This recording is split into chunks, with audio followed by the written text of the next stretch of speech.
Şəhid olduqdan sonra yeni doğulan körpəsinə Şuşa adı verilən Azərbaycan ordusunun kapitanı Ağayev Elçin Zakiroğlu 1993-cü il iyulun 7-sində Cəlilabad rayonunun Günəşli kəndində anadan olub. Orta təhsilini Cəlilabad rayon Günəşli kənd 1 saylı tam orta məktəbində alan Elçin Ağayev 2011-ci ildə Heydər Əliyev adına Ali Hərbi məktəbə daxil olub. 2015-ci ildə təhsilini başa vuraraq leytenant hərbi rütbəsi alır və peşəkar hərbiçi kimi fəaliyyətə başlayır. Həmişə düşmənlə üzbəyüz xidmət etməyə arzusunda olan Elçin öz xahişi ilə xidmətini cəbhə bölgəsində davam etdirir.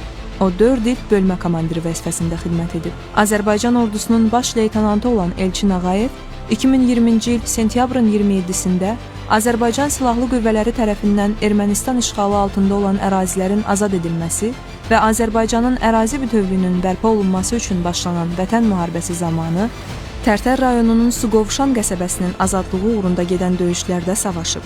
O, oktyabrın 6-sında Suqovuşan döyüşləri zamanı qəhrəmancasına şəhid olub. Ağayev Elçin Cəlilabad rayon Günəş kənd qəbirstanlığında təntənəli mərasimlə dəfn olunub. Ailəli idi, 3 övladı yadigar qalıb.